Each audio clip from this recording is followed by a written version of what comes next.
Olá, amigos. Estamos aqui para mais um episódio do nosso podcast Fala Empresário. Lembrando a todos que esse podcast é uma realização da Aragão Advocacia.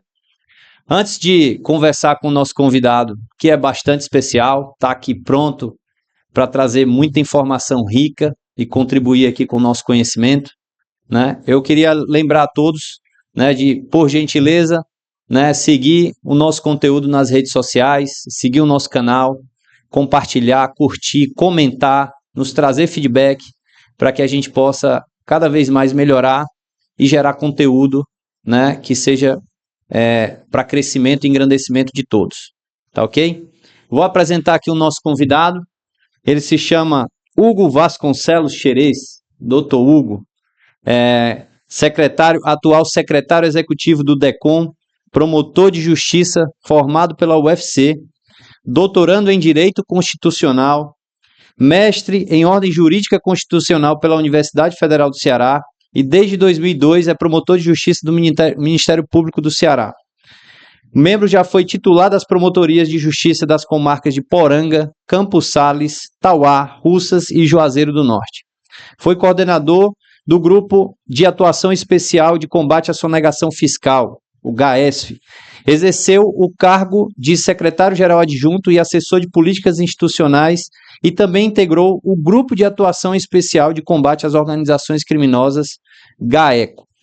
Doutor Hugo, seja muito bem-vindo, obrigado pelo convite, que a gente possa manter aqui um papo bem aberto, informal e que a gente possa levar muito conteúdo aí para os nossos seguidores. Seja bem-vindo. Muito obrigado, Carlos, obrigado, Eduardo, pelo convite. Para mim é uma honra e uma satisfação poder conversar com vocês, aqueles que nos escutam, que nos acompanham. Eu espero que seja uma conversa exitosa, agradável, que traga alguns esclarecimentos sobre a atuação do órgão que eu atualmente administro e que possa colaborar de alguma forma com a atuação dos fornecedores e também daqueles consumidores que nos assistem e que saibam como reivindicar os seus direitos. Beleza, Hugo. Cara, para mim é um prazer te receber aqui mais uma vez em meu nome. Agradeço a aceitação do nosso convite e tenho certeza que o nosso papo vai ser agradável sim e vai ser de grande valia, tá? Mas antes de a gente falar propriamente sobre o órgão, né, ao qual você está à frente hoje, eu gostaria de ouvir um pouquinho da tua história de vida, assim, particularmente aonde você nasceu, aonde é que você estudou, a formação aqui. O Carlos, o Henrique já adiantou que foi na UFC, mas enfim, fala um pouquinho da tua história de vida ali, até a gente chegar propriamente na carreira profissional. Bem, eu nasci em Fortaleza, né? Meus pais são cearenses. O meu pai nasceu na cidade do Ipu e a minha mãe na cidade de Ipueiras. E vieram morar em Fortaleza e eu nasci na Parquelândia, que foi o bairro onde eu vivi meus primeiros anos. Depois fui morar na cidade dos Funcionários, lá em Jacareí. Estudei durante a vida toda em dois colégios, no Dorotéas, que hoje eu acho que funciona uma universidade lá, eu acho que a Nassau funciona lá hoje. Não é da minha época, eu adoro até. E, É brincadeira, Hugo. bem, não sei. E depois estudei no Farias Brito, né? Era Ildete de Sá e hoje houve uma divisão, né, entre os irmãos, até onde eu sei, e hoje funciona o Aritsá. E estudei lá a vida toda, da segunda série até o terceiro ano. Depois eu fiz vestibular, naquela época com 16, 17 anos, a gente não sabe muito o que quer, né? Fica imaginando várias coisas, várias opções. Uma fase da vida da gente com vários questionamentos e que temos que fazer uma decisão que impacta para toda a vida. E acabei optando por fazer direito e me formei na Federal. E quando me formei, eu tinha a pretensão, sempre tive a pretensão de fazer concurso público. Não tinha ninguém na minha família, meu pai trabalhava na Coelce, né? Hoje Enel, e minha mãe era professora particular, Uhum. né? De escola particular e também de escola pública. Então não tinha ninguém que trabalhasse com o direito, né? Não tinha ninguém próximo, irmão, pai, nem tio, nem sobrinho, nem primo. E acabei fazendo concurso público. Morei durante um tempo no Maranhão, na cidade de São Luís, durante 10 meses, 8 meses. E em 2002 eu tomei posse aqui como promotor de justiça do Estado do Ceará, né? E desde essa época exerço o cargo. Mas morou no Maranhão por também ter passado num concurso, né? Foi, eu passei no concurso público lá de defensor público trabalhei lá de maio de 2001 até o início de 2002 como promotor de Mas defensor público. ele foi por direito, hein? Porque quis. Mas, na verdade, ele poderia ter sido jogador de futebol, entendeu? Olha, Porque É, joga bem. Faz não- gol. Aí poderia ter enveredado. Não, não quis, aí foi pro mas direito. joga bem mesmo, doutor Hugo, só conta história igual um irmão que eu tenho ali que ainda hoje joga bola e diz, Faz. Tem quem diga que eu jogo bem, ah, tem quem diga que eu não jogo bem. Tem que ver aí a maioria. Eu confesso que eu não sei qual é a maioria, É não. só colocar no YouTube, Hugo Xerez, jogador. Aí Aí é? vai ver lá alguns Acho que não lances. tem, não. Hugo, legal. cara, brincadeira à parte, assim, o Ministério Público, desde 2002 para cá, você passou por todos esses órgãos, quando da apresentação aqui do Carlos. Eu queria que tu falasse, antes de a gente entrar no DECOM propriamente, né, eu queria que tu falasse um pouquinho da tua experiência nesses dois órgãos anteriores do Ministério Público, né? Como foi viver ali, né, o que você traz de aprendizado para o que você, né, pratica hoje, né, apesar de serem órgãos distintos, obviamente, o DECOM, né? Enfim, fala um pouquinho da tua experiência no Ministério Público É. aí. Aos olhos de grande parte da sociedade, o Ministério Público se identifica pelo combate à criminalidade, né? É o que mais identifica, que historicamente é o que é a principal função, ou aquela que mais toca de perto a sociedade. É, o GAESF, ele é um grupo que foi criado há pouco tempo, cerca de 8 anos mais ou menos, que visa a recuperação de créditos fiscais por parte, né, da classe empresarial, ou de parte da classe empresarial, ou mesmo de pessoas físicas que optam por sonegar impostos, né? Nós sabemos a importância que os impostos têm para a democracia, para a construção do nosso Estado democrático, para a realização de políticas públicas, para a construção do Estado, da cidade em que nós vivemos, né? Sem impostos não há escola, não há saúde, não há saneamento, não há transporte, não há iluminação pública, enfim, né? Todos esses serviços que nos atingem diretamente. E o GAESF, ele tinha essa função, né? Nós trabalhávamos em parceria com a Cefaz, fundamentalmente com a Cefaz, com a Cefim, a Secretaria de Finanças do município, nós tínhamos atuações muito pontuais. O nosso grosso era com a Cefaz. E aí, quando identificávamos situações em que havia, né, o descumprimento dessa formalidade, que é uma formalidade que serve a todos e serve também ao próprio empresário correto, íntegro, né? Perfeito. Porque ele sofre na pele quando ele tem um concorrente ao lado que deslealmente não paga os impostos. Ou seja, isso cria uma cadeia de prejuízos a toda a sociedade, né? Ao empresário correto, nós como cidadãos que nos servimos dos impostos que são pagos. E quando nós detectávamos, junto com a Cefaz, essas ações, esses casos, nós tentávamos, de algum modo, tanto recuperar os valores que eram perdidos, como, eventualmente, sanções criminais às pessoas envolvidas. Uhum. E eu passei esse tempo no GAES, foi um tempo assim, de muito aprendizado, mas o órgão estava começando dentro da estrutura do Ministério Público, e depois eu tive a oportunidade de trabalhar no GAEP, né, que é outro órgão também de investigação criminal, mas isso voltado às organizações criminosas, que são, infelizmente, uma chaga, uma miséria que atinge a toda a sociedade brasileira, e em especial também o nosso Estado. Nós sabemos como essas facções atuam hoje, sobretudo nos bairros mais periféricos, das pessoas mais carentes, mais necessitadas, tirando dessas pessoas autonomia, dignidade, e o GAECO tem essa função. Já era um trabalho mais voltado junto com a Polícia Civil, com a Polícia Militar, com os órgãos de inteligência da polícia, e foi também um período de muito aprendizado também, apesar de ser muito desgastante, porque é um combate, é sempre exasperante, é sempre muito penoso para todos nós vivenciarmos essas situações, mas foi um momento muito rico para mim, enquanto promotor de justiça, e cujas lições aprendidas ao longo desses períodos, eu tento levar para a minha vida pessoal e também para a minha vida profissional dentro da instituição. Bacana. Muito bom. E aí, entrando um pouquinho agora no DECOM, que é o que você vem vivendo a título de experiência profissional. Fala um pouquinho para a gente desde quando tu está à frente do DECOM, o que é o DECOM exatamente, né, para que a gente possa, né, situar o nosso público, por favor. Eu estou no DECOM desde dezembro de 2002, né? Aquele período que sucedeu à pandemia, né? A pandemia se iniciou em março de 2002, 2022 não, 2020. 20, perdão, 2020, perfeito. 2020, né? certo. A pandemia se iniciou ali em março de 2020 e eu ingressei no DECOM em dezembro de 2020, logo depois daquele período que foi o período mais crítico da pandemia. Nós ainda sofremos depois momentos de isolamento social, mas nós já caminhávamos para a normalidade que hoje, felizmente, vivenciamos.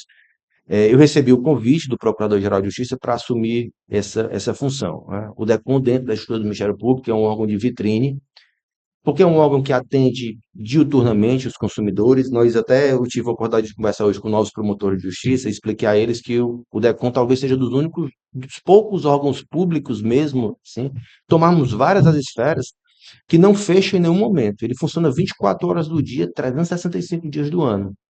Porque temos um posto no aeroporto que não fecha. Sempre tem alguém lá atendendo. Seja demandas que envolvem a aviação civil, companhias aéreas, como demandas em outras atividades também. E foi um convite que eu recebi com muita alegria e muita satisfação, a despeito de saber que seria um grande desafio, porque nós temos uma estrutura relativamente grande de servidores e colaboradores, e temos uma demanda que é incessante, né? Chegam pessoas que nos procuram hoje, tanto no meu físico, através da presença física, mas também pelo meu virtual, né? WhatsApp, e-mail. É um número muito grande de pessoas que nos procuram, né? Nós temos uma dinâmica que é muito célere, muito rápida, que precisa de muitas vezes de resposta imediata, mas recebi com muita alegria a confiança que me foi depositada e tenho ao longo desse período aprendido muito, Eduardo, né? Inclusive compreendido também a função e o papel que exerce o empreendedor, né? As dificuldades que o empreendedor enfrenta ao longo da sua atividade, né? Conversando com vários empreendedores, né, nesse período que eu tive, a gente percebe as dificuldades que eles enfrentam, os desafios, os obstáculos que precisam superar todos os dias e como eles são importantes, né, para a nossa economia, para a nossa sociedade, que fazem girar, né, a riqueza. E foi algo que eu aprendi assim que cheguei lá no DECOM e que tenho carregado comigo ao longo desse período. E só um pouquinho mais sobre a estrutura. O DECOM é formado por quantos servidores? Atua no estado todo?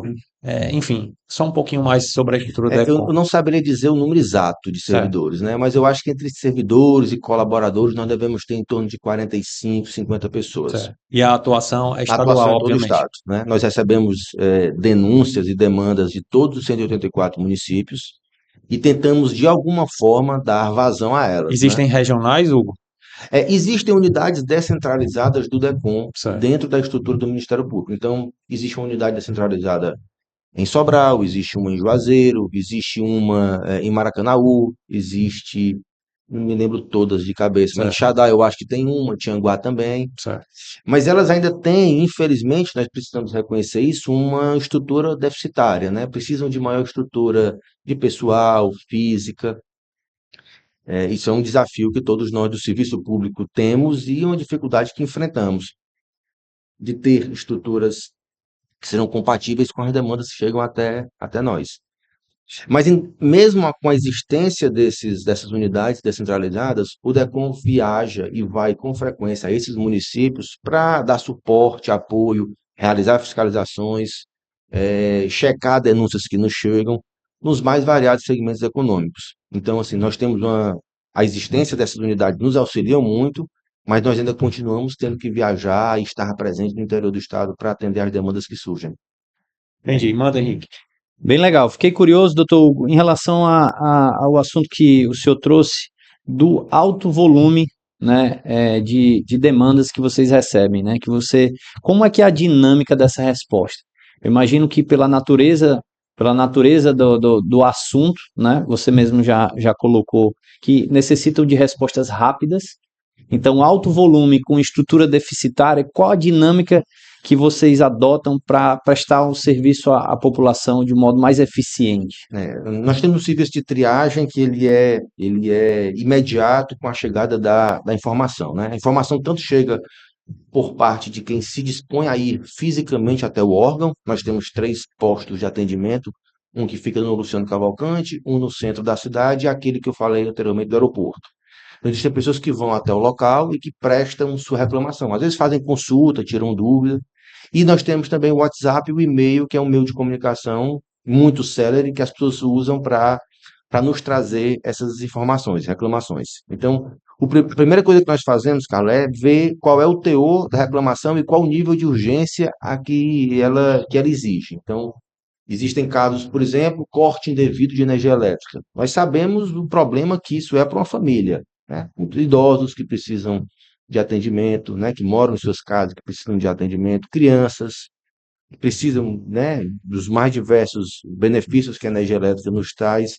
Então, esse é um tipo de demanda que nós tentamos resolver imediatamente. Nós temos algumas empresas que deixam conosco alguns funcionários, servidores que nós conseguimos atender imediatamente, né? Então, por exemplo, a Enel é um caso, tem um servidor da Enel lá conosco, chega uma demanda, nós imediatamente encaminhamos para ele e tentamos, olha, ver se o que pode ser feito aqui, dá para resolver?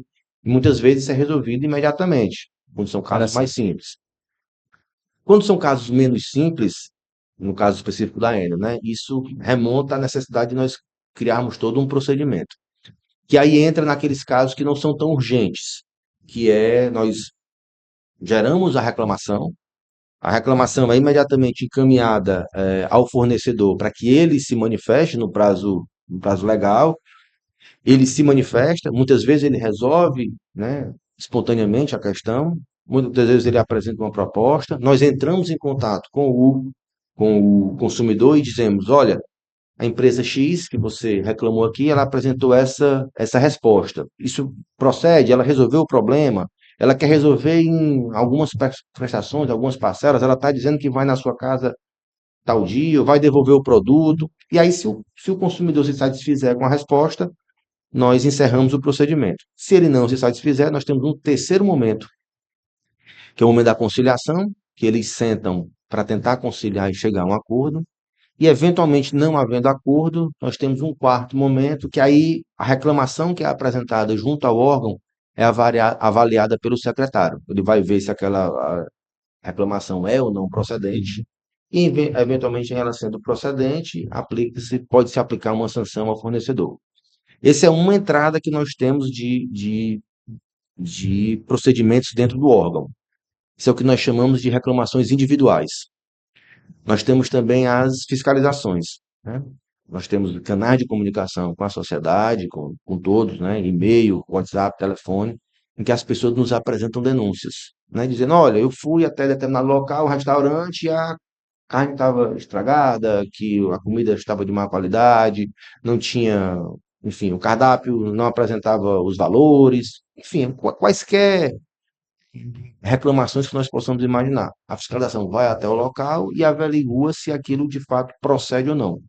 Em eventualmente procedendo a reclamação, pelo menos preliminarmente, o setor de fiscalização lavra um auto de infração e aí se inicia um procedimento, que é muito semelhante àquele que eu falei anteriormente.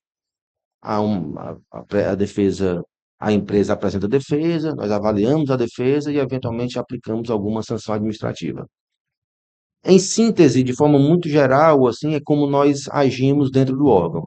Nós recebemos em torno de 80 a 90 reclamações individuais diariamente, né? Então você vê que o número é Muita coisa. gigantesco, né? Então você tem em torno de 400, 450 reclamações por semana, né? Às vezes as reclamações não geram processo, a gente consegue resolver de forma voluntária com a empresa, né? Às vezes a gente encaminha a reclamação para outro setor, porque não é relação de consumo, nem tudo que nós compramos é relação de consumo, mas em alguns casos, em muitos desses casos, esses processos são gerados e nós iniciamos o procedimento dentro do órgão. E o principal canal, desculpa, Vai falar. o principal canal dessas reclamações, ele é ainda físico ou ele já migrou para os canais digitais, o WhatsApp? A Maior parte a já é maior digital, parte hoje é digital, né? O WhatsApp do Decon, ele não para, né? eu imagino. E acontece algo que é interessante, mas que é também, né, desesperador em alguns momentos. A gente começa o expediente 8 horas e fica chegando mensagem o dia todo, né? A noite toda fica chegando mensagem, então você liga, acessa o aplicativo e aí disparam várias mensagens ao mesmo tempo. E a gente precisa dar vazão a essas mensagens. Essa questão da sociedade instantânea, né? Então, tudo é instantâneo, até a reclamação, acho que E acontece algo, o consumidor em tempo real aqui já registra, já procura o canal e já tenta uma isso, solução. Interessante essa visão. Hugo, me permita, por favor. O nosso público aqui é um público que a gente tenta atingir mais voltado para o empreender, para as empresas. Então, assim, quando você fala das reclamações, obviamente as reclamações são a grande maioria das vezes, talvez 99% de consumidor final contra as empresas. Apesar de alguns momentos a lei, né, equiparar a empresa também a um consumidor, sim. né, mas pelo menos se eu tiver errado, você me corrige. Mas eu imagino que a maioria das reclamações sejam da empresa. Mas eu queria focar na fiscalização por conta do nosso público. Assim, quais são os critérios? Pela sua fala aí, eu entendi que me parece que prepondera a denúncia. Né? O critério para eu fiscalizar é a denúncia. É esse somente o critério ou tem outros critérios? Como é que você chega até as empresas para fiscalizar as empresas? Eu não diria, Eduardo, que o critério seja a denúncia, né? Porque vai dar a entender que no final a gente leva muito em consideração aquilo que chegou até nós. E Certo. isso, os dados que nós temos, as estatísticas que nós podemos apresentar, mostram que muitas vezes as denúncias são improcedentes, Certo. né? Perfeito. Mas a nossa iniciativa, fundamentalmente no setor de fiscalização, ele se dá por conta da denúncia que chega, Certo.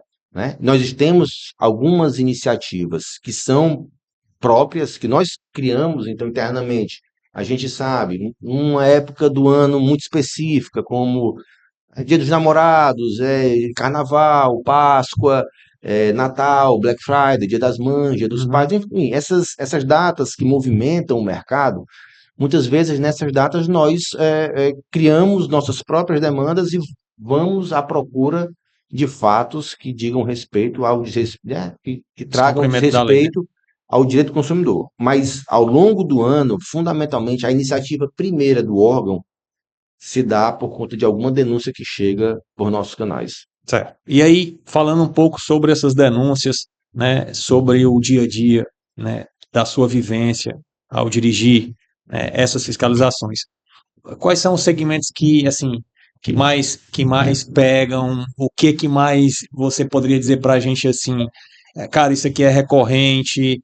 Enfim, o que é que tu pode falar para a gente sobre as fiscalizações que você acompanha, que você recebe as defesas, etc., ali para as empresas, os segmentos, algo. Especificamente sobre a fiscalização, o que a gente posso falar é o seguinte: o que nós temos que são muito demandados, né? Setores que são muito demandados. Setor de postos de combustíveis, Certo. né? Então, assim, que existe um clamor social que diz respeito ao preço da gasolina, que às vezes diz respeito e que às vezes não diz respeito ao fornecedor, porque esse preço, em muitos momentos, ele não tem participação na fixação desse preço. Nós temos muitas demandas sobre hospitais, planos de saúde, tanto operadoras quanto prestadoras do serviço de saúde, né? Os hospitais e os planos. E nós temos também muitas demandas em relação aos supermercados, né? A atividade que os supermercados exercem de venda, né, de alimentos, né? Que também é uma questão que impacta diretamente o nosso bolso e a nossa saúde. Então, eu diria que se eu fosse fazer aqui um ranking dos três setores mais demandados através da fiscalização, Isso, seriam esses. isso. Se nós formos para o atendimento individual, não são eles, são outros, Já é outro perfil. já é outro perfil, porque aí entra serviço essencial, entra atividade bancária, né? Entra a situação do varejo, né? Compras que nós realizamos no comércio de forma geral. Então, assim, são dois perfis distintos. Um perfil de empreendedores, né, de empresas na reclamação individual e outro perfil no setor de fiscalização. Tá. Hugo, sobre ainda essa questão da fiscalização. Eu estou explorando muito isso, até por uma questão de explicação a você, porque é importante para a sociedade, é importante para as empresas entenderem o seu papel. Seu papel é o fiscal da lei, o seu papel é fazer cumprir o que diz a legislação. Você está adstrito, né, ao que a legislação determina. E, obviamente, como você falou no início, a respeito da sua carreira ali, é importante para as empresas que cumprem a legislação ter uma concorrência leal. Né? Então, você fiscalizar, você vai fazer as empresas que não cumprem, né, trazer uma igualdade para quem cumpre e, obviamente, a concorrência ser ser saudável. Mas, enfim, explorando a questão da fiscalização. Você fala aí de posto, você fala de supermercado e você falou de hospitais / plano de saúde. Supermercado especificamente. Qual é a visão, por que, né, que a visão do DECOM ela é tão, digamos assim, preocupante no que diz respeito a uma fiscalização junto ao supermercado por ali estar se tratando com alimentos? Dá a tua visão quanto a esse aspecto. Porque eu sei, e eu conheço profissionalmente, que o seu papel não é querer fiscalizar para querer autuar, para querer multar. Né? Até também levanta essa bola para você explicar essas multas, né? Elas vão para o DECOM, não vão, enfim. Mas fala para a gente a tua visão, né, no que diz respeito à fiscalização relacionada à questão dos alimentos. Assim, é algo que a gente faça chuva, faça sol, né? Seja dia, seja de noite, algo que a gente nunca vai deixar de consumir é alimento, né? Faz parte da nossa vida, é o que nos mantém vivos e existentes aqui nesse plano. Ou seja, todo mundo vai ao supermercado, nem todo mundo vai ao hospital. Nem todo mundo, pelo menos eu digo com frequência, né? Uhum. Então toda família visita o supermercado, vai ao supermercado 2, 3 vezes por semana. Tem gente que tem o costume de ir ao supermercado diariamente para comprar as frutas que vai usar, né? Os alimentos que vai usar num curto espaço de tempo. Vai comprar o pão todo dia. Então, assim, o supermercado ele é muito visitado, né? Por todos nós. E isso faz com que, e como ele lida com algo que diz respeito diretamente à nossa saúde, né, porque é algo que nós ingerimos e colocamos para dentro do nosso corpo, é algo que é visto com mais rigor por parte da sociedade. A experiência que eu tenho à frente do órgão me indica esse tipo de raciocínio. Ninguém vai ao shopping toda semana, ninguém vai à praia toda semana, mas ao supermercado nós vamos. E essa presença mais maciça das pessoas nos supermercados, né? O fato das pessoas das empresas nessa área lidarem com algo tão sensível à nossa saúde me faz crer que esse é um dos motivos pelos quais esse é um setor mais, eu diria, visado. Não visado pelo órgão, né? Nós replicamos aquilo que nós recebemos. Mas é esse visualmente assim o que eu vejo como algo que justifica essa atenção mais específica aos supermercados. Com relação à nossa atuação, nós recebemos as denúncias, como eu falo, com frequência, né? As denúncias, inclusive, às vezes chegam pelo próprio fornecedor, porque tem uma legislação que determina que o fornecedor, Carlos, ele tem que ter um livro de reclamação. Sim. E esse livro de reclamação, para você registrar lá, às vezes um elogio, às vezes uma crítica, e às vezes uma reclamação mesmo. E o fornecedor ele tem por obrigação legal encaminhar isso ao órgão de proteção e defesa do consumidor. E nós recebemos também essas reclamações. E respondendo a sua pergunta, Eduardo, eu acho que por ser um setor mais visado, ele acaba sendo um setor que é mais impactado pela atuação do órgão. Eu reconheço isso. Existem mecanismos de solução que esses impactos não sejam tão prejudiciais ao fornecedor, mas que garantam os benefícios dos consumidores, não há dúvida que existem, né? Ao longo desse período à frente do órgão, nós sentamos várias e várias vezes com empreendedores, donos de supermercados, e tentamos encontrar saídas consensuais, razoáveis, para a situação que lá estava posta. Existe algo que esses procedimentos, como eu falei, e o Eduardo trouxe essa questão, Carlos, que diz respeito às multas, né?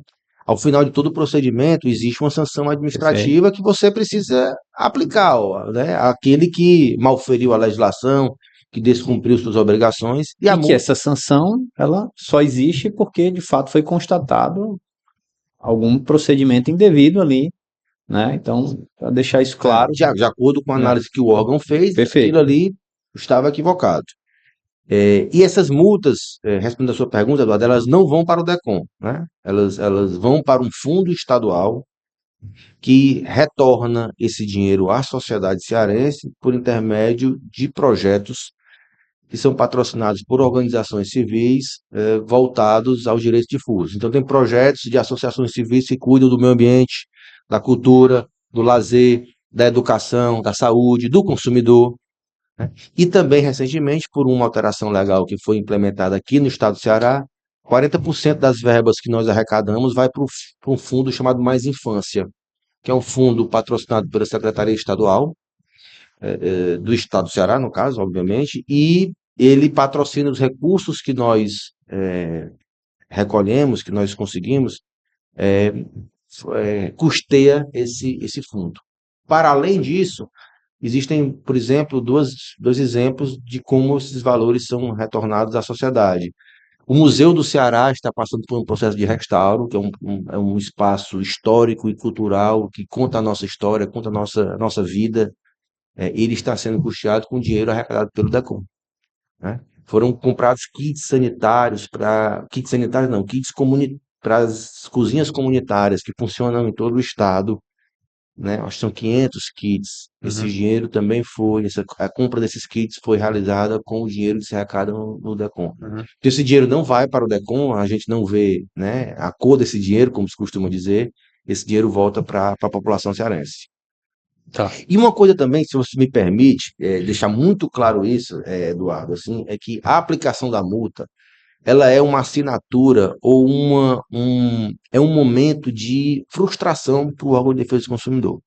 Ao contrário do que muitos pensam, nós não existimos para isso. Nós existimos para proteger e defender os interesses do consumidor. Então, por exemplo, você falou o exemplo do supermercado, né? Então, eu vou me ater a esse exemplo aqui, mas a gente pode pensar em várias outras hipóteses. Foi não. Então, no caso do supermercado, tem seção de frios, que é algo que é difícil, eu sei que é difícil cumprir toda a legislação, porque a legislação é rigorosa, nós estamos falando de uma espécie de alimento muito que exige um cuidado especial. Então, ali foi detectado que aquele seção de frios estava, todos os alimentos lá estavam vencidos. O que a gente quer, quando a gente aplica uma multa, isso não vai para o consumidor. Para quem compra lá, ele continua sujeito a encontrar aquela seção de frios com alimentos vencidos em outras oportunidades. O que a gente quer é aproveitar essas oportunidades e conversar com o empresário, com o dono do supermercado, as pessoas responsáveis pelo setor de qualidade, para que isso não aconteça mais. A multa ela não reveste para o consumidor, e muitas vezes nós nos frustramos porque o consumidor diz, tudo bem, e o que é que vai vir para mim? Eu digo, olha, infelizmente pela multa não virá nada, né? Você tem outras saídas, outros mecanismos para pedir alguma reparação, mas a multa não é para você. O que nós queremos é melhorar as relações, ser de alguma forma um instrumento para que essas relações dos supermercados, das escolas, Seria o aspecto disciplinar da sanção. exatamente, né? Pedagógico, de dizer, olha, eu não vou mais repetir essa conduta porque eu sei que eventualmente eu A posso sua ser. intenção em determinar uma multa, alta que seja, depende da circunstância, e obviamente tem o aspecto do disciplinar, do pedagógico. É isso? Também tem esse Essa é a aspecto. visão Também tem da esse aspecto. fiscalização. Não é só esse Tá. aspecto, né? Mas também tem esse aspecto de dizer, E, olha, de dissuadir o empreendedor, o fornecedor, né, a empresa, o supermercado, a escola, enfim, de dizer, olha, eu não vou reiterar esse tipo de conduta porque eu posso ser punido. e um outro esclarecimento, Hugo. A multa não vem da sua cabeça, vem de onde? Não. A legislação, ela fixa parâmetros, né? Tanto o decreto que existe desde 97, acho que é 2181 o número desse Uhum. decreto, e o Código de Defesa do Consumidor, e eles estabelecem parâmetros abertos, mas parâmetros para aplicação da multa. Então, o que é que nós consideramos para aplicar uma multa? Primeiro tem um valor mínimo e um valor máximo, né? Então, o valor máximo é 3 milhões de UFIRS, a unidade fiscal de referência do Estado do Ceará, hoje é 5,74, R$ 5,74, eu acho que é esse o valor. É isso. E o valor mínimo, eu acho que é 200 UFIRS. Sim. Então, esse é o valor mínimo e o valor máximo. Só que eu reconheço que nós estamos partindo de R$ 1.000 Até 15 até milhões. 15, 16 milhões. Então, tem um espaço enorme. Dentro desse universo, nós trabalhamos com alguns fatores que dizem respeito àquela infração específica, ou seja, gravidade da lesão. Quando a gente fala de supermercado, a gravidade ela é iminente. Nós estamos falando de alimentos, né? Mas não é só esse caso que nós temos. É tamanho da empresa, né? O impacto da empresa, ou seja, qual o faturamento da empresa? Eu não posso dar a um supermercado que fatura X a mesma multa que fatura, entre aspas, um 20x, 100x, né? Impacto para, já que um dos objetivos da multa é ser dissuasória, né? Dizer, ó, desestimular, Uhum. os valores precisam ser diferentes. Nós temos também extensão do dano, né? Ou seja, qual foi o dano que isso causou? Nós estamos falando de frios, é diferente nós estarmos falando, por exemplo, de biscoito, né? Que são mecanismos distintos, tem cautelas diferentes.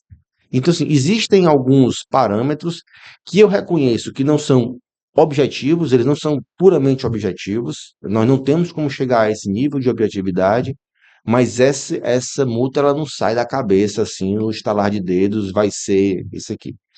Às vezes acontece a multa ser um pouco mais alta do que aconteceu na prática, eu reconheço isso. Hum. Mas nós tentamos consertar isso, seja por intermédio de novas práticas internas dentro do órgão, mas também recebendo os empreendedores que nos trazem, olha, aconteceu isso, a multa foi isso aqui, eu acho que existe uma desproporção, e nós tentamos fixar acordos junto com os fornecedores para que isso seja minimizado. Uhum. Sem dúvida. Bem explicado. Manda, Henrique. Até assim, para deixar isso como informação aí para os nossos seguidores, né? Que a maioria é empreendedor, empresário. Existe dentro do DECOM, doutor Hugo, algum departamento que faça um trabalho preventivo, educativo, que não que vá ou que traga o empresário para dentro do DECOM, para que possa ser feita uma avaliação do negócio e que traga uma orientação para ele de como melhorar, ou é mais uma atuação responsiva assim, diante das denúncias que chegam? Boa pergunta. Existe esse trabalho, mas eu reconheço que ele ainda é muito tímido. Diante da carência de servidores que nós temos, né, da equipe que nós temos, e eu falo carência do ponto de vista quantitativo, não do ponto de vista qualitativo. Servidores do DECOM é algo que o Ministério Público, a sociedade cearense tem que se orgulhar. Mas nós somos um número reduzido, né, diante da demanda que nós temos à frente diariamente. Muitas vezes, Carlos, o que acontece é que nós também visitamos empresas e lá nada é autuado, entendeu? Isso acontece com muita frequência. As autuações, elas refletem um número pequeno das denúncias que chegam, né? Muitas denúncias são improcedentes. Nós temos alguns, e quando vamos até o local, nós exortamos a pessoa que nos atende a adotar boas práticas, a entrar em contato com o órgão, a aprimorar suas rotinas, suas experiências. Tem sempre muito a melhorar, o DECOM tem a melhorar, os empreendedores também têm. E nós temos alguns programas, né, de conscientização que dizem respeito, sobretudo, e aí no caso dos supermercados, que foi que abordado aqui anteriormente, produtos de origem animal, né, que é o Propoa, que é um programa que nós temos de fiscalização da comercialização desses produtos no estado do Ceará. É algo que diz respeito à nossa cultura, né? Queijo coalho, né? O mel, a manteiga da terra, né? Que são produtos que dizem respeito à nossa realidade de muitas casas no estado do Ceará, mas que nós precisamos ter cautela com o manuseio e o consumo desses produtos, né? Existe uma série de necessidades e requisitos que o Ministério da Agricultura determina e nós acompanhamos isso por intermédio desse programa. Então, assim, nós poderíamos fazer mais com relação a esse sentido, de educar, de participar de momentos, né, de conscientização, de orientação, nós poderíamos, com certeza. Mas nós realizamos, na medida em que podemos, nós realizamos também. Legal, bem interessante. Hugo, a propósito, assim, ainda sobre as fiscalizações, postos de combustíveis, o que é mais demandado, fiscalizado, constatado, melhor dizendo? Nós temos 3 pontos cruciais com relação aos postos, né? Existem outras questões que dizem respeito, que transitam próximo ao direito do consumidor, que diz respeito ao alvará de funcionamento, certificado do Corpo de Bombeiros, né? Os combustíveis lidam com algo que, né, Sem dúvida. nós sabemos as cautelas e os cuidados que precisam ter para o manuseio desse tipo de produto. E nós fiscalizamos isso também. Mas diretamente em relação ao direito do consumidor, nós temos 3 áreas muito sensíveis que nós nos detemos. A primeira delas é o preço que está sendo aplicado. Existem bons e maus empreendedores, existem bons e maus, enfim, em todas as áreas nós vamos encontrar, né, pessoas de boa índole com bons propósitos e pessoas de má índole com maus propósitos. Então, existem casos de preços abusivos, né? Alguns empreendedores que se valem de uma situação específica para aumentar sua margem de lucros. Então, isso é muito comum, por exemplo, quando se anuncia que a Petrobras vai aumentar o preço do combustível, e esse preço que já está na bomba, já comprado há muito tempo, com o preço anterior, o dono do posto já aumenta imediatamente, sem que ele tenha comprado nada, né, com esse preço aumentado. Mas peraí, deixa eu fazer uma provocação, né? Hum. E aí e a livre economia? É. Vamos lá, é importante. Todos dizem isso. Então, vai.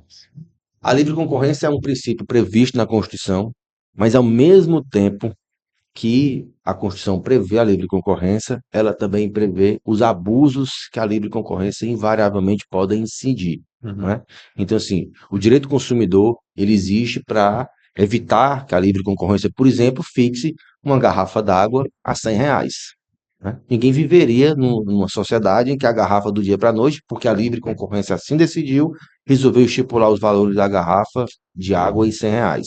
O valor do combustível, o valor da mensalidade escolar, o valor dos planos de saúde. Então, nós reconhecemos, é óbvio que a livre concorrência está aí, eu já falei da importância que o empreendedor traz para a sociedade, né, da difusão, da distribuição de riqueza, da acumulação, aliás, da movimentação da economia, mas isso tem alguns parâmetros que precisam ser respeitados, né?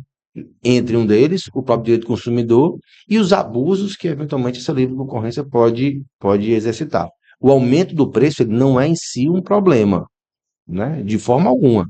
Mas existem situações em que isso se dá de forma muito, muito detida. Nós tivemos exemplos agora, né? O Brasil testemunhou, né, a catástrofe que aconteceu no Rio Grande do Sul, coisas que custavam R$ 8, R$ 9, a livre concorrência, em tese, né, colocou para R$ 90, né? A livre concorrência não se presta a esse tipo de situação. É o que nós pretendemos e tentamos coibir em situações atípicas, né? Então, nesse caso do combustível, ele pode ter aumentado por outros fatores, ele pode ter aumentado, e nós não descartamos essa hipótese.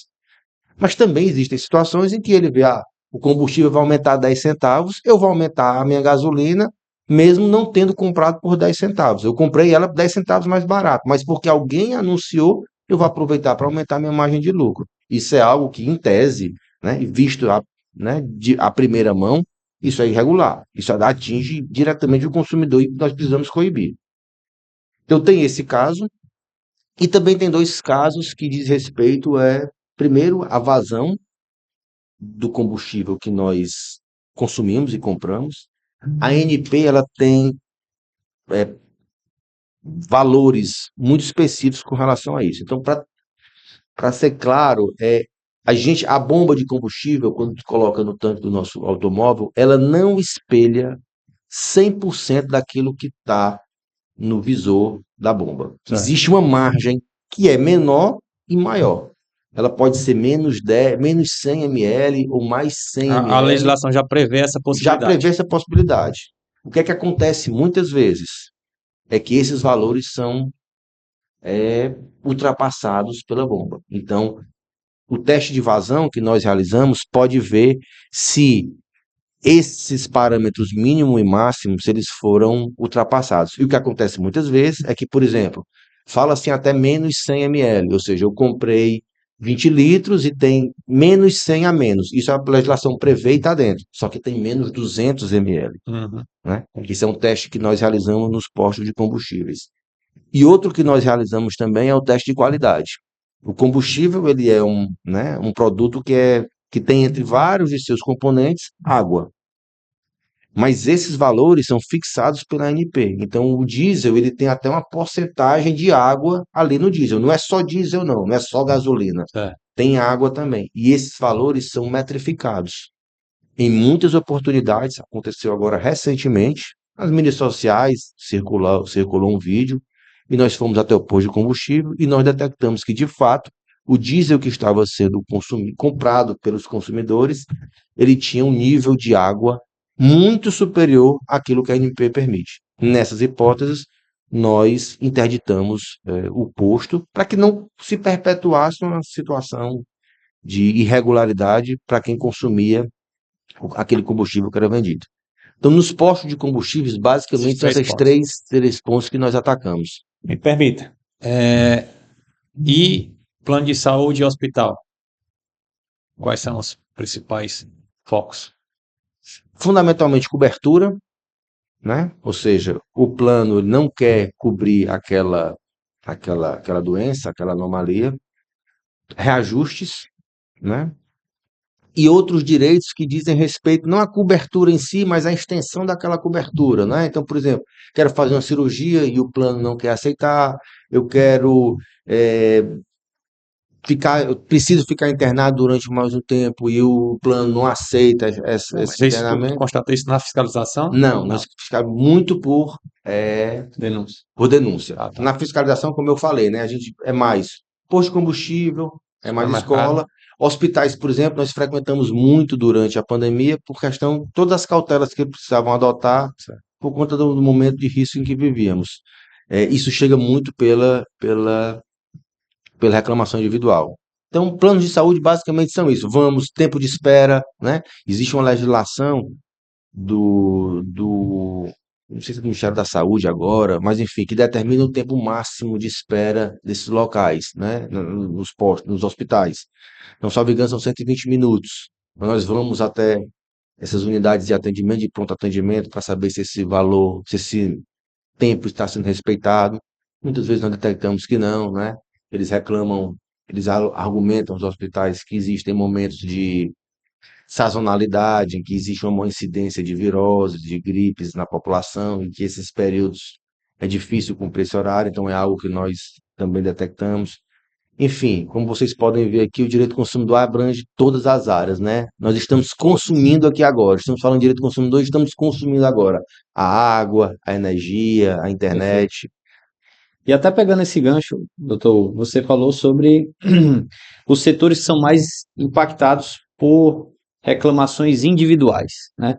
E você citou os serviços essenciais, que também eram serviços que também são bastante impactados aí com o consumidor. Imagino que esses serviços sejam serviço de energia, telefonia. Você pode falar um pouco sobre como funciona a dinâmica com essas empresas? Porque aqui já são empresas de porte bem maior, de atuação de âmbito nacional, muitas vezes. Como é que é Tem a... o e-commerce. Não, é o que eu digo em relação à Ah, telefonia, em tá. relação a Serviços essenciais, né? serviços Isso. essenciais. É.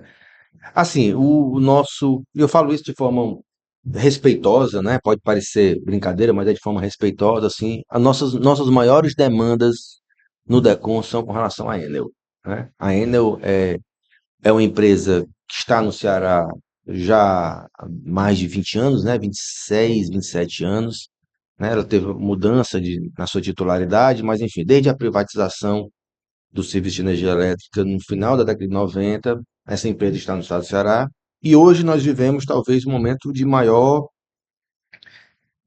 prejuízo à população cearense pela precariedade dos serviços que a Enel apresenta, né? Para a população, e me permita fazer Para o empreendedor também. para o empreendedor também, Também. porque a quantidade de histórias e o quanto que atrapalha o próprio desenvolvimento econômico, atrasa investimentos econômicos por parte do setor privado, né, por deficiências estruturais e prestação de serviço que às vezes deixa a desejar, né? Queria só fazer esse Exatamente. adendo. Então, assim, nós recebemos, eu poderia dizer que entre 40% e 50%, esse número pode estar errado, mas assim, eu diria que entre 40% e 50% das demandas que nós recebemos diariamente tem relação com serviços essenciais, Enel e Cagesse, né? Mas a Enel muito mais demandada do que a Cagesse. E aí nós temos vários problemas, né? Cobrança indevida, corte indevido, TOI, que é uma nomenclatura específica lá que diz respeito à metrificação da quantidade que foi consumida do produto, boleto adulterado, fatura duplicada, enfim, é um problema assim que era para ter um DECOM só para cuidar da Enel, a verdade é essa. E eu falo isso de forma respeitosa, porque lido de forma civilizada e liana com os dirigentes da Enel no estado do Ceará, mas infelizmente disse isso a eles em algumas oportunidades em que conversamos, é algo que carece de uma política que venha a resolver esse problema de forma eficiente e séria. Nós estamos, de fato, não digo brincando, mas nós estamos lidando com algo que pode ser muito prejudicial a gente, né? O impacto na economia é gigantesco. Nós já recebemos lá, e essa ideia do fornecedor contra o DECOM, né? Isso que é uma imagem inteiramente equivocada.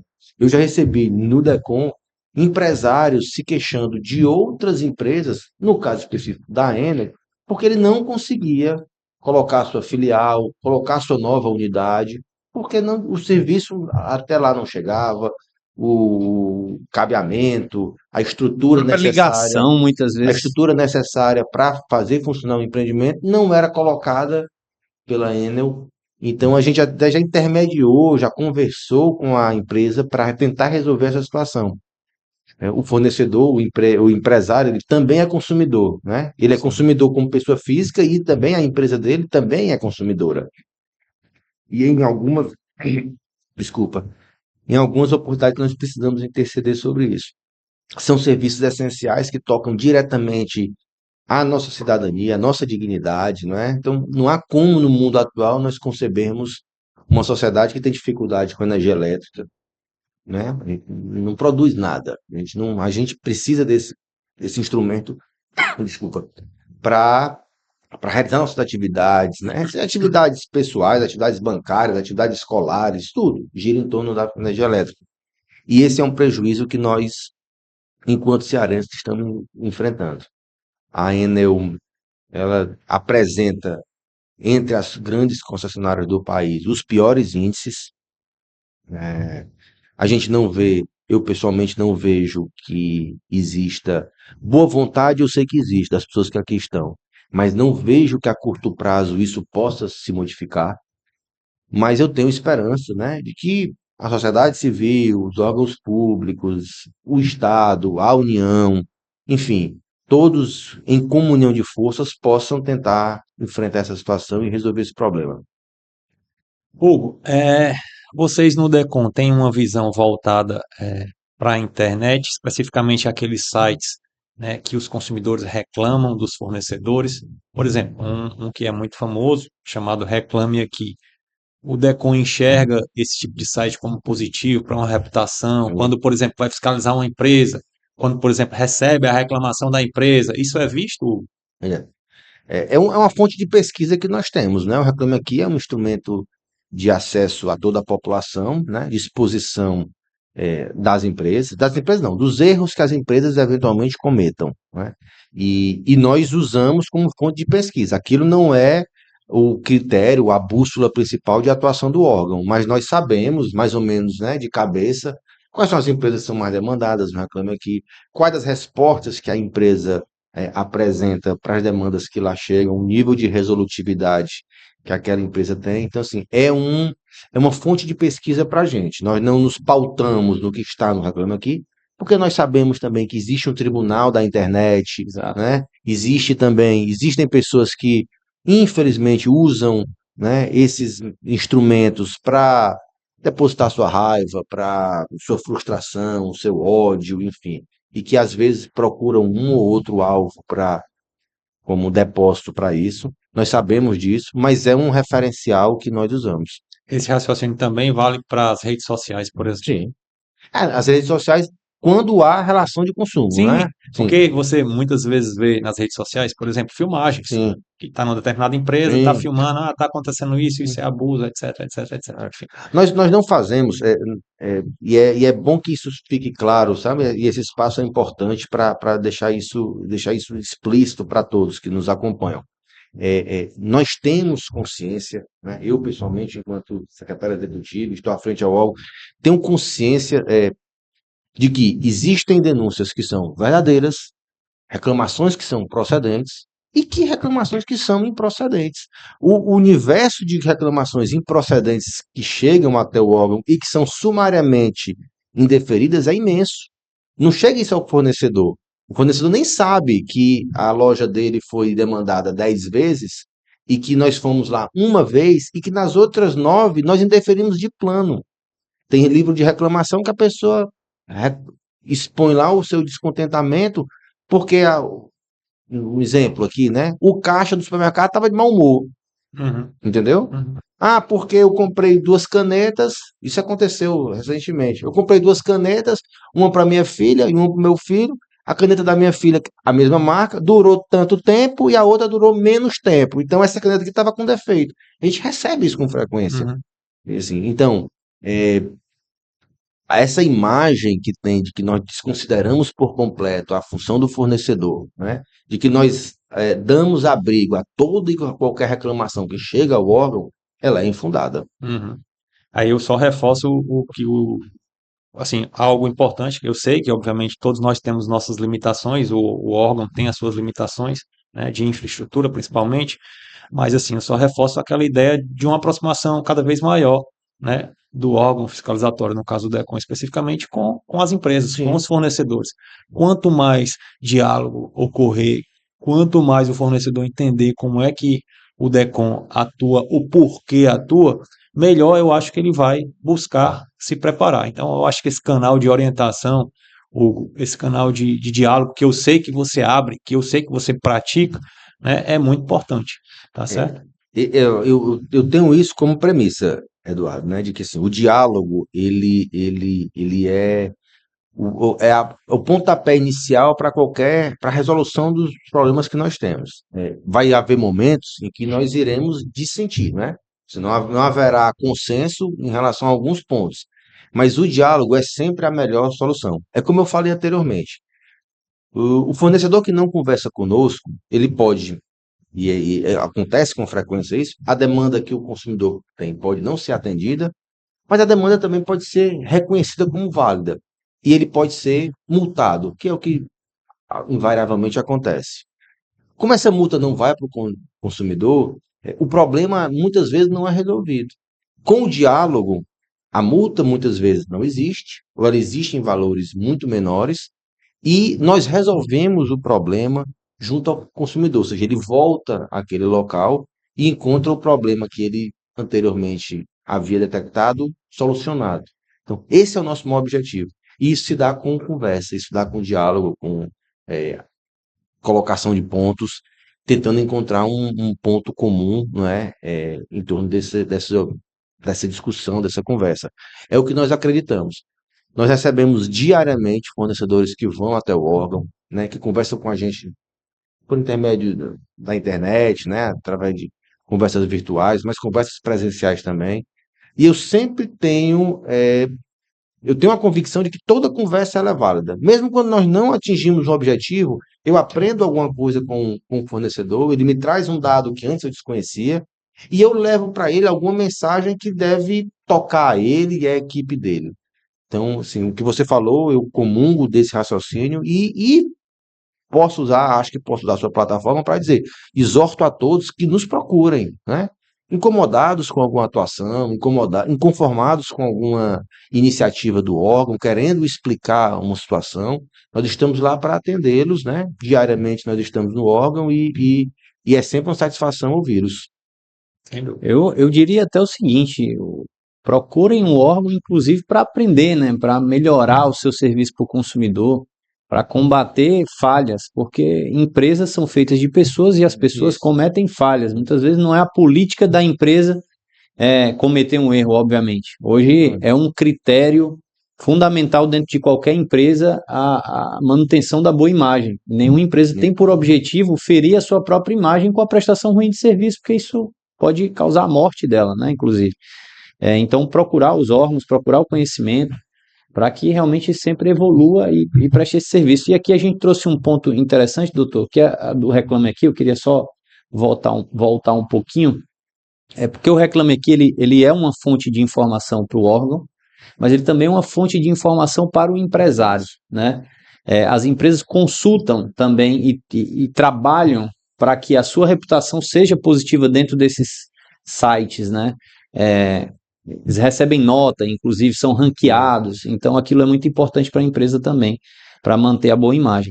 Existe programa ou possibilidade ou algo que está sendo estudado para que você leve dados para as empresas de você, pelo volume de reclamações e informações que passa dentro do órgão, existe alguma forma de você levar isso como informação para o empresário, para o empreendedor, para ele entender como está a imagem dele dentro do órgão. Nem que seja por segmento. Pronto, ótima indagação. O Código de Defesa do Consumidor, ele fala que os órgãos têm uma obrigação anual de publicar um cadastro de reclamações fundamentadas, né? Esse cadastro é uma espécie de raio-x da atuação do órgão no ano anterior, né? Então, por exemplo, 2023, nós produzimos internamente um cadastro com todas as reclamações que lá chegaram, fiscalizações também, e nós temos esse ranking das empresas que são mais reclamadas, das empresas que são menos reclamadas, em vários setores. Aí setores essenciais, bancários, serviços, varejo, e nós publicamos. Infelizmente, tem também um erro nosso, né? Não é dada a divulgação e a difusão desse documento como nós queríamos. E acho que os próprios empreendedores também, Com né? certeza. Para que eles possam saber em que pé está a empresa em relação ao ano passado e em comparação com anos anteriores. Mas nós temos esses Mas dados isso sai sim. por empresa ou por segmento? Isso sai por empresa e por segmento. Certo. E E sai aí vocês anualmente. divulgam isso no site, No no site, site de vocês? e nós sempre divulgamos no mês de março. Isso, reclamação e fiscalização. Nós temos também. Aí aponta os objetos das reclamações e das fiscalizações? Não chega a ponto. Ou é só quantidade? Não, inclusive objetos também. Certo. Causas mais demandadas. Isso. Então, por exemplo, setor bancário, fatura duplicada, cartão de crédito não solicitado, conta, débito em conta corrente. Supermercado, produto vencido. É isso? Sai o objeto assim de fiscalização? Especificamente sobre supermercado, produto vencido, eu não saberia dizer. Certo. Mas, porque às vezes tem produto vencido e tem outras demandas. Certo. Eu não sei se produto vencido está no meio de outra sub-área. Tá. Mas sai por segmento e sai por empreendedor também, fornecedor. Nós, só para deixar isso claro, isso é publicado anualmente e nós, no DECOM, publicamos no mês de março de cada ano. Então, esse ano, no dia 15 de março, que é o Dia Mundial do Consumidor, eu não sei se cai no sábado, no domingo, mas enfim, ali, ou se não, quando não é no dia 15 de março, é no primeiro dia útil subsequente, nós fazendo essa publicação, está no nosso site e todos podem pesquisar. Interessante, que bom que o senhor está usando o nosso canal aqui para fortalecer a divulgação desse material e que todo mundo possa acessar e gerar conhecimento com ele. Legal. Eu sou da fiscalização. Brincadeira à parte, Hugo, sobre ainda alimentos, mas aí voltado mais para a questão de bares, restaurantes. Eu sei que tem uma situação muito específica aí de sushi, que o DECOM enxerga, né, também com olhos bastante atentos. Queria que tu falasse um pouquinho desse segmento também, bares, restaurantes, né, essa coisa do sushi, essa coisa das refeições, né? Como é que é? Nós temos uma atenção tão especial com relação à questão dos alimentos que o DECOM tem entre suas fiscais, né, uma engenheira de alimentos, que ela é especial, pela própria formação acadêmica dela, ela é profunda conhecedora desse segmento. E eu aprendi, entre tantas coisas que eu aprendi dentro do DECOM, é que o ramo de sushi é um ramo que é extremamente regulamentado, e que eu não vou aqui ser leviano de falar que todos, que eu não tenho esse dado, mas que a grande maioria das pessoas que comercializam sushi não cumprem o que a legislação determina. Nós estamos falando de um alimento que é servido cru, né, e em condições muito específicas de temperatura, de duração, de exposição. E aí eu vou repetir, não sei se todos, mas na grande maioria dos lugares em que nós fomos, havia irregularidade, né? Eu não quero causar pânico para quem consome sushi, para quem gosta, eu mesmo consumo, mas sim, é um aspecto relevante. E também, como prova da relevância, nós temos exemplos no DECOM de pessoas que se reclamam por estarem intoxicadas pelo consumo desse tipo de alimento. Bares e restaurantes, nós temos uma atuação também muito presente com a vigilância sanitária, né? Porque, assim como o supermercado, no caso dos frios, os restaurantes eles servem um produto né, que é extremamente importante para a nossa saúde, para o bem e para o modo da nossa saúde. E nós também detectamos uma série de circunstâncias que inviabilizam, ou pelo menos demonstram a ausência de zelo e cautela por parte daquele empreendedor.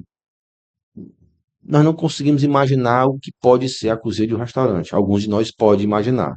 E muitas vezes, todos o zelo, toda a cautela, toda a higiene e limpeza que aquele ambiente exige, não acontece. Reutilização de alimentos acontece com frequência, né? Produtos vencidos. Então, assim, é também uma área que nós temos atenção e tentamos, de algum modo, né, focar, sobretudo em épocas muito específicas. Então, consumo de peixes na época da Semana Santa, né, que intensifica-se o consumo de peixes, de pescado nesse período. E nós já tivemos trabalho em parceria com a GFIS, com a Vigilância Sanitária, para de alguma forma combater o mau uso, a má comercialização desses produtos. Então, o setor de bares e restaurantes é também algo que nos chama muita atenção. Há um diálogo institucional com o setor? Eu já, com o setor, assim, por achar Brasel, né? Isso. Assim, eu não me recordo de ter sentado já para conversar com a Brasel sobre esse assunto. Mas nós já sentamos com vários fornecedores Específico, isoladamente, né? específico para conversar, né? Existem outras questões também que dizem respeito ao funcionamento de bares e restaurantes, mas que não dizem respeito aos alimentos, concernem, por exemplo, ao cardápio. A legislação determina que exista um cardápio em braille em todo restaurante. Infelizmente, os restaurantes não cumprem essa obrigação e nós tentamos conversar com eles sobre isso. Enfim, de forma geral, assim, é também uma área que requer cuidados e atenção. Manda, Henrique. Tem uma pergunta aqui no nosso script bem importante, agora eu Ah, tô ouvindo como consumidor, né? Quais são os canais que a gente pode buscar, né? Essa questão da orientação do DECOM, né? Quais são os canais que a gente pode ter acesso e registrar nossas reclamações? eu tenho uma profunda dificuldade de me lembrar de números né, dados assim de memória, mas eu posso até pedir depois se puder colocar A gente na coloca na descrição, né? Como descrição, fala. sim. Assim, mas nós temos o nosso e-mail que, salvo engano, aí pode ser que esteja errado, é O site procon-ce@mpce.mp.br, lá, né? O site. Tem um site, tem um telefone, tem um mas tem o WhatsApp site, tem o telefone, tem o e ainda WhatsApp. tem a possibilidade de fazer fisicamente. Não, e nós estamos lá. Hoje mesmo nós nos reunimos com dois fornecedores de dois segmentos diferentes para tratar de assuntos. Vamos criar um canal, por favor, em que seja um canal direto entre DECOM e o fornecedor, o empresariado. Sim, Porque aí o empresariado manda uma mensagem lá, doutor Hugo, estou com esse problema aqui, como é que eu faço para eu melhorar? Como é que a sua equipe pode me ajudar orientando e eu melhorar? não. É um canal de comunicação que a gente pode aí, né, estabelecer institucionalmente falando, obviamente, para que você tenha, vai ter que conversar mais, dialogar mais trabalho, mas enfim, Não, faz parte, né? assim, até hoje, e disso eu tenho convicção e me orgulho. Até hoje não teve nenhum fornecedor que não foi atendido, que não teve seu pedido de reunião agendado, que nós conversamos, tentamos chegar num acordo, em algumas oportunidades não foi possível, mas isso é algo que marca, inclusive, a história do próprio órgão, de receber, de conversar com todos aqueles que nos procuram, né? Entre fornecedores e consumidores. Nós até conversamos muito mais com fornecedores do que consumidores. Eles muitas vezes se satisfazem em apresentar a reclamação no balcão e depois eles esperam o resultado final. Com os fornecedores nós conversamos, né, diuturnamente, diariamente, e é uma praxe, uma obrigação do órgão, e com relação a essa questão, né, a gestão atual, ela tem primado, eu tenho convicção disso, por essa abertura, por esse canal de conversa, de diálogo, de aprendizado, imagino eu, de parte a parte. Eu sou testemunha disso. Bom, Henrique, e aqui a gente poderia passar muito tempo falando de DECOM, mas é um assunto de fato muito técnico, óbvio, a gente está falando de direito, né? E direito acaba sendo muito técnico. E eu tô numa desvantagem aqui absurda, né? Não, mas traz a visão. Não, mas Extremamente rica aqui, é, ó, o nosso bate-papo. trouxe a visão do empreendedor também, né? Da Isso, gestão, do isso, comercial, é isso. importante. Mas enfim, Hugo, a gente queria agora levar o papo para, digamos assim, uma reta final do nosso programa, do nosso episódio de hoje. E aí é algo mais, digamos assim, pessoal, né? Algumas perguntas de bate-bola. A gente queria te conhecer melhor como pessoa, né? Queria que tu pudesse citar para a gente aí um livro que você esteja lendo, que te marcou, que já tenha sido lido, enfim, Que eu estou lendo. ou que É já tenha difícil lido. definir a vida em um livro, né? Mas assim, e literatura é algo que eu prezo e que eu até gostaria de ter mais tempo para poder ler. Eu posso citar o livro atual que eu estou lendo, né? Um livro chamado Paulo Estevão, que é um livro que conta a história de Paulo de Tarso, né? No início da sua vida, que perseguiu os cristãos, depois se converteu ao cristianismo. Tem uma referência para o catolicismo, e é um livro que tem me impactado profundamente. E tem outro livro que eu li uma vez e quero reservar um espaço do meu tempo para ler de novo, que foi Don Quixote. Legal. Foi um livro que eu li que me marcou profundamente. Infelizmente, eu não vou ler novamente, porque o prazer de ler alguns livros, ele é indescritível quando é pela primeira vez, né? Na história toca você daquela forma, o ineditismo de toda aquela dinâmica da jornada, mas eu quero ler novamente, quero separar um espaço da minha vida ainda para ler Don Quixote de novo. Legal. Manda aí, Henrique, um bate-bola pro... Aqui nos bastidores a gente estava falando de futebol, então você é praticante do futebol também? É o que você gosta de fazer nas suas... Tá, as- tá aposentado, Tá aposentado? tá aposentado. Eu já fiz Eu muitos gols. já faz tempo. Não, assim, eu tenho o esporte como uma lição, assim, né? Eu acho que o esporte ele ensina muito. Ele ensina você a ganhar, a perder, ele ensina você a ter humildade quando ganha e saber, e quando perde, saber aquela derrota temporária que outras, né, batalhas, outras oportunidades seguirão. E meu pai sempre me ensinou, me estimulou a praticar esporte. Especialmente futebol, eu jogo muito pouco hoje, porque machuca, porque contunde, então eu já não exerço com frequência com a frequência que fazia. Tenho me dedicado a outras modalidades esportivas ultimamente. O futebol fica mais pro passado. Qual é a modalidade atual? Um amigo meu me indicou futevôlei, que eu Olha que tô legal. aprendendo, tô gostando muito. E eu pratico uma arte marcial, que é a minha terapia, que é onde eu também aprendo lições de humildade, resiliência, de continuidade, determinação, que é jiu-jitsu. Bacana, Eu gosto. muito bacana. Bom, se tu gosta, falou de jiu-jitsu, né? Mas o que tu mais gosta de fazer na vida hoje, o que te dá muito prazer em fazer hoje? Estar com as minhas filhas. Não há nada que supere esse momento. E eu sei viajar, você gosta de viajar? Gosto também. É uma oportunidade que tem de conhecer novas culturas, né? Novas experiências, ver como outros povos encaram o cotidiano, né? Levam o cotidiano, encaram a vida. Então, assim, a gente sempre aprende alguma coisa quando viaja. E o destino não é o mais importante, não. Pode ser aqui para o interior do estado, pode ser para um lugar bem distante, mas o ato de viajar é sempre um aprendizado, eu acho. Hugo, o que é que faltou te perguntar? Seja sobre o aspecto pessoal ou principalmente sobre o aspecto aí profissional.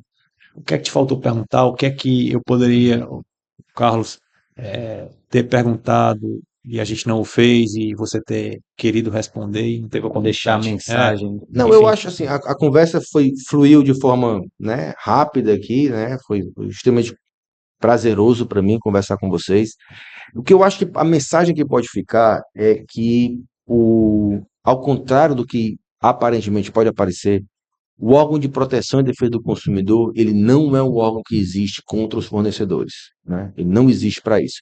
Ele existe para, de alguma forma, equilibrar um pouco essa relação entre o fornecedor e o consumidor. Em algumas oportunidades nós estaremos em polos opostos, né, e discordaremos, mas na grande maioria das oportunidades nós queremos a mesma coisa, né? O órgão pela sua natureza de órgão público, tem suas singularidades, seus objetivos, e ele quer a proteção do consumidor, que é algo que o próprio fornecedor também quer, porque um consumidor satisfeito, realizado, bem atendido, que adquire um produto ou um serviço de qualidade, é alguém que retorna e que compra novamente, né? Que fideliza. Então, eu acho que a mensagem que nós podemos deixar por essa conversa é de que existem muito mais pontos de contato e de boa convivência entre os fornecedores e qualquer órgão de proteção e defesa do consumidor do que nós imaginamos. O que incumbe a nós, nosso desafio é fazê-los mais presentes, né? Seja pelo diálogo, por boas iniciativas e boas práticas.